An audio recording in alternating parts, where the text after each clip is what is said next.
Hi peaches, it's Shaaba. Welcome back to my channel and thank you for clicking on another video. In case I don't talk about it enough here, I'm bi. I also know that some of you gorgeous peaches happen to be bi too, and a while ago I asked you for your bisexual awakening so that we could judge them. It was an interesting process. Do you know what? I agree. I agree with many of your egg cracks. I do. I really do. Some of them were questionable. And there were too many to go through. So I thought we'd do a part 2 today, take a look at some of your gorgeous bisexual awakenings. Thank you for your vulnerability. Let me rip them apart. No. We're gonna judge them on the scale of, oh yes, please, roast potatoes, Yorkshire puddings, and a whole damn meal to...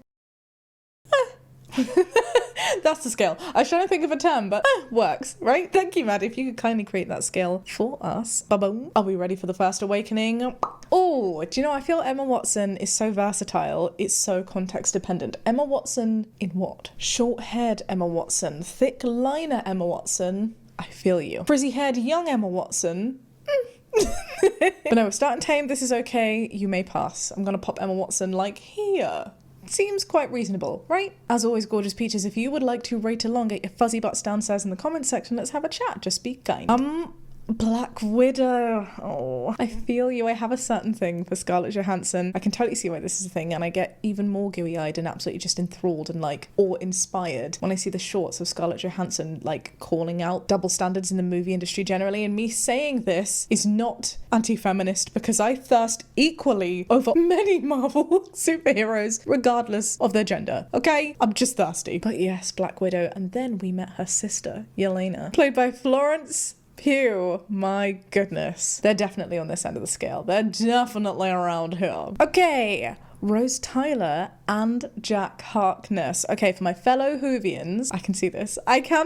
Rose Tyler is Jamie's favourite companion in total. I think mine's actually Donna Noble. I just think Donna Noble is just freaking incredible. Is she a companion? Because she's also kind of a doctor. But yes, my favourite companion is Donna Noble. And I do genuinely believe that a chunk of Jamie's reasoning for Rose is because of her stunning aesthetic. I never understood Jack because I didn't like his arrogance, but I do not judge you for it. It's the first episode where we like meet him with his little invisible ship and they're doing the whole thing over the Blitz. He saves Rose. I see it. You're going here for me. You pass. You are on the correct side of the scale. Maybe not a full roast dinner, but like a meal deal. At least a meal deal.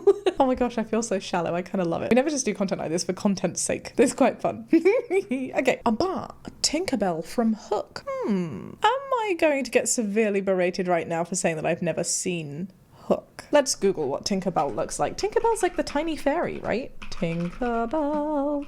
Hook, 1991. It's very specific. No!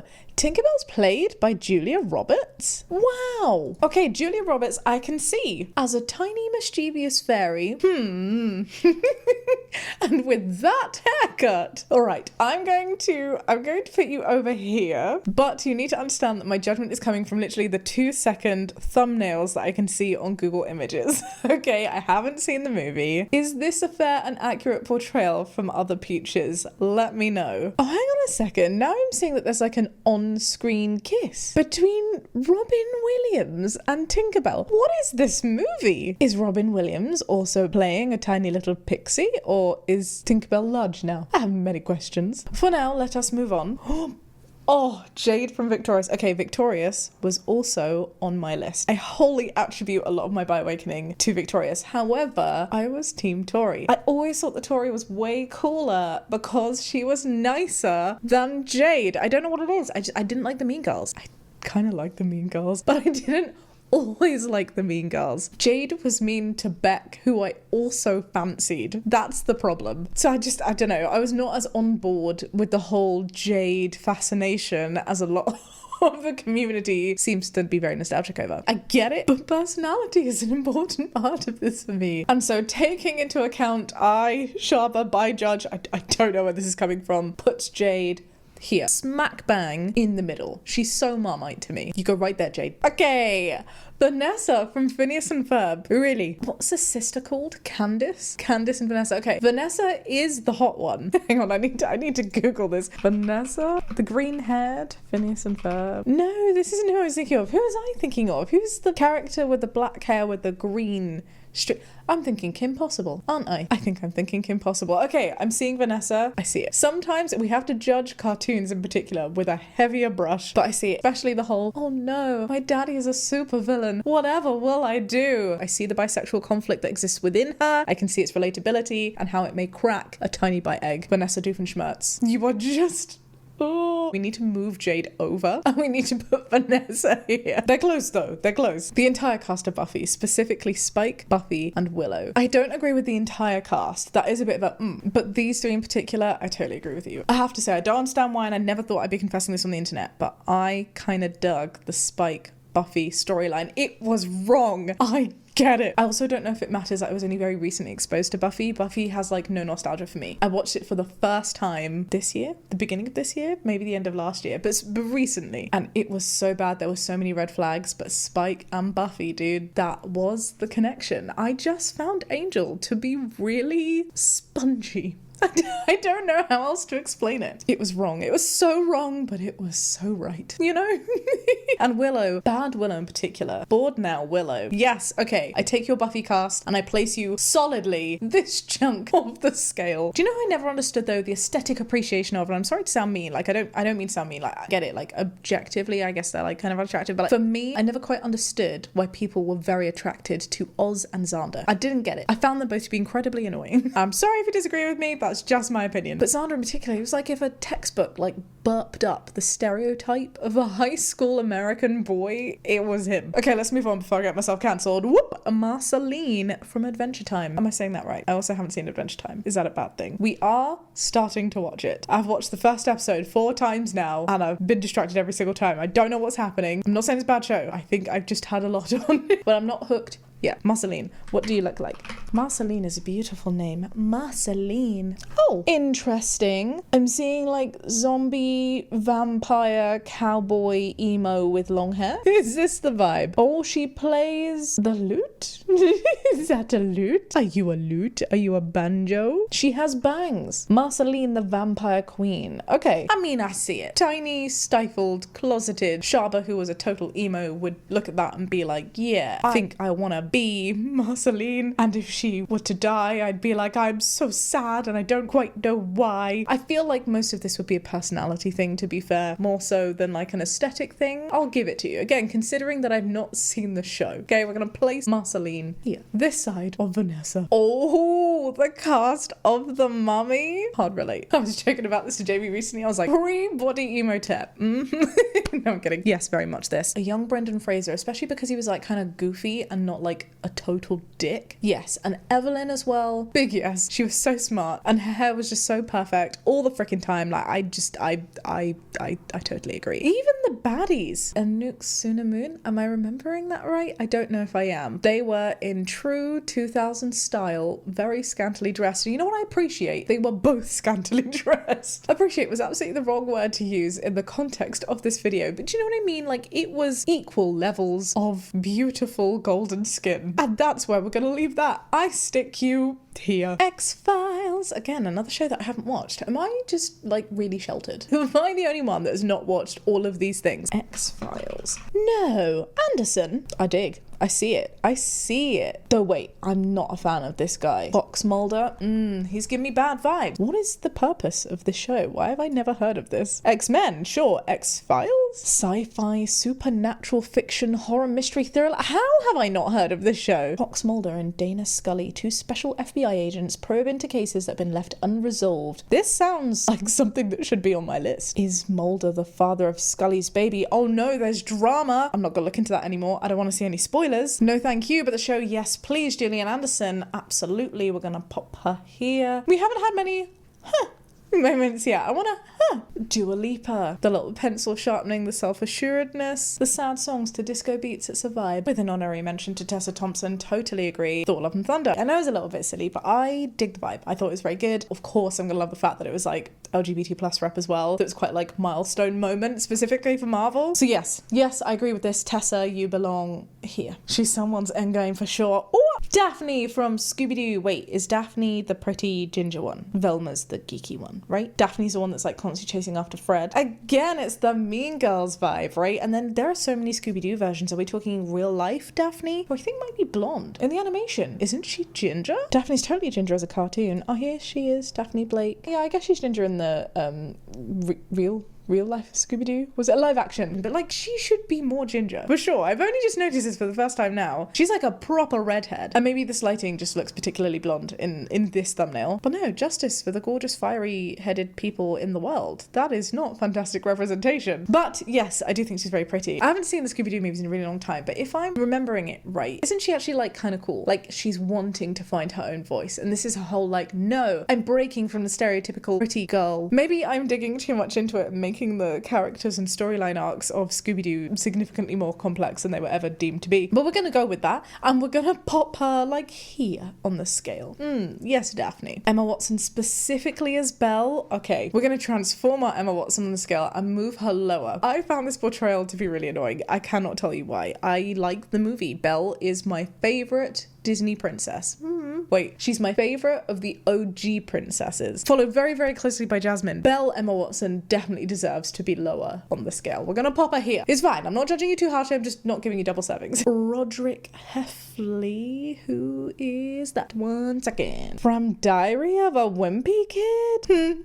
Maybe I can't judge too harshly because I haven't seen the show, so I won't put you right at the end of the scale. But you around here, babe. The flicky Andy 6 hair, I see the vibe, I see the teenage angst, I see it, and I judge it. I judge it with top and bottom liner. And Violet from The Incredibles. I feel like Bi Awakenings fall into two categories. There's the thirsting category, right? Which is like, oh my god, I don't understand why I want to protect this character with all my love and soul. And then there's the, oh, you give off bi energy, and I feel like I can relate. They're two different camps, and Violet definitely falls into the second camp, but she was badass. I liked Violet. I appreciated Violet. Actually, I'm going to say appreciate, because there's a new Incredibles movie coming out, and I'm so hype. Anything to see Edna as well. She's god tier. All right, let's move on. Pow! The girls from Totally Spies. All right, I know I said that I judge cartoons particularly harshly, but Totally Spies is an exception. All three of them are freaking gorgeous, freaking amazing, freaking talented. Hi, yes, they totally deserve to be in this side of the scale. I'm gonna put you around the same area as Buffy, right here. I wanted to beat Alex with the smarts of Sam and be best friends with Clover. That was the vibe. I watched it so much. I tried to find it again as an adult, and I just can't find it anywhere, which makes me so sad. Because like none of my friends have ever heard about the show, but it is so good. Pow! Shakira and Rihanna. Oh, in the music video. I can see why. I don't judge you for it. It's kind of vanilla. Very expected. It's very on the nose. F for ingenuity, but a solid A for your benchmarking. I place you here. Middle of the pack. Mulan? Let me refresh my memory. I definitely can see it from the whole we can do both, but I feel like this is such a culturally appropriate moment that it feels so special to the trans community. I can't take this for the bi community, but honourable mention to you and Mulan for sure. Troy, 2004. Another thing I haven't seen. Oh my goodness. This is just like Shaaba getting schooled on things that she needs to put on her watch list. Wow. Brad Pitt? Okay, I'm seeing some of these photos and Brad Pitt is crushable anyway, but this, he's trailing off the end here. For sure. You do you, boo. You do you. I don't like this judging. I don't know why I decided to do this. It was fun until I needed to be mean. Will Turner and Elizabeth Swann. It's so funny because Brad Pitt that we just saw in Troy versus Will Turner, there's not too much of a difference going on. There's the long hair, there's the very present fantasy theme, there's the fact that neither look like they've showered in about 2 months. But Will Turner totally tops this for me. Yes, Will Turner and Elizabeth Swann. I would say Swann more so than Turner, but both deserve a seat at that table, if you know what I mean. It's sad though, because whenever I think of Keira Knightley now, the only thing I can think of is when she's like, quite pretty, all the teeth. Both of you get your little pirate butts here. You're like here on the scale for sure. The Buffy genre, this is full. This area is full. This is the party that we all want to be at. Kristen Stewart. Oh, yeah, okay, yeah, I can't lie. For teenage Shaaba as well, Kristen Stewart's like quite high up here. The more I think about it, the more I've seen her in, the more like versatility that she's played as well, like in Spencer as well. I respect you. Is respect the right word? Hard relate. Solidarity, friend. That's what I meant. Jodie Whittaker as the 13th Doctor. Interesting. I don't know what it is, but I've never seen the Doctor as someone like thirst worthy. I think because the Doctor is just so weird. I can't do it. I'm sorry. Jodie Whittaker goes here. I think Jodie's amazing. I think the Doctor's amazing. And do I see this as bi-awakening potential? No, I don't. I'm not heavily judging you for it. I'm just personally not agreeing, and that's okay. We can still be friends. Is that okay? If that's okay. Miss Honey in Matilda. Oh, I kind of get it. Like when she stands up for herself and she's just like so cute and homesy. I never would have thought of this one. I mean, I guess on paper, I can see how maybe that can happen. Maybe it's that category that I was saying of like people you want to be in that you like wholeheartedly respect, but the word thirst feels very far from. You can join Jodie over here, Miss Honey. I like you. I respect you. I think you're very cool, but you were very far from cracking my egg. Ryan Gosling and Rachel McAdams in The Notebook. Isn't that really sad? I feel like I have seen that. You're very on the nose. I see you. It makes sense, but there's nothing special about you. You know, there's no pizzazz. Give me some Parmesan cheese. Where are the chili flakes? I'm making myself hungry. Or Troy and Gabriella.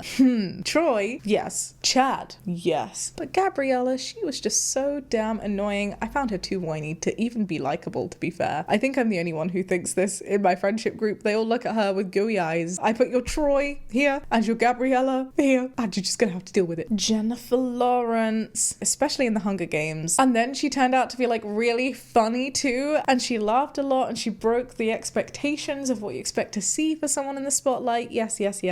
Big yes. And then she fell over and even made that look good. Yes to Jennifer Lawrence. And Selena Gomez, like Wizards of Waverly Place, she totally falls in this category of I so wanted to be you. You are giving off such big bi energy right now. Big yes, I agree. And the way that she's been such a cool advocate for her life experiences and like body changes, it's a vibe. Most recently, she's done a very wholesome collaboration with Our Place, which really leans into like her culture and cooking. Yes, Selena Gomez, you can go right there. All right, Draco from A Very Potter Musical. Are you trolling me? Down here, boy, down here. The Teletubbies. What is happening? Also down here. No. Unless you're talking Dipsy, then here. A little bit closer. I don't know why. Don't question me on it. Emily from Pretty Little Liars. Okay, yes, totally here. It was the angst. It was the awkwardness. It was the fact that she was such a coward and so deeply unlikable, and yet she was just so pretty. I feel you, I see you, I was you. And last but not least, Alice from Twilight. Yes, I see this vibe too. Do you know, a lot of the Twilight cast were very attractive to tiny 15-year-old unbeknownst Shaaba. We're gonna stick Alice here. Actually with equal weighting of Emily, very high up here, particularly because of her power. Now I want to go and watch Twilight again. If I could be anyone in Twilight, it would be Alice, I think. I know. Yes. Now that we've been frolicking in bisexual for a good amount of time, I feel like it's a good moment to love you and leave you. Do you agree with my ratings, my love? Are you looking at me going like, Shaaba, you deserve to be on the end of that scale because some of those decisions were questionable? If so, let me know downstairs. It's okay. If you'd like to be brave and share any of your bisexual awakenings below, please feel free to do so. I'd love to see them. And for anybody who may be down in the comments judging, which I may also be doing too, let's just remember to be kind. Okay, kind. Do give this video a thumbs up, subscribe if you'd like to see more, and I'll catch you next time with another video. Be kind and have a great day. Bye!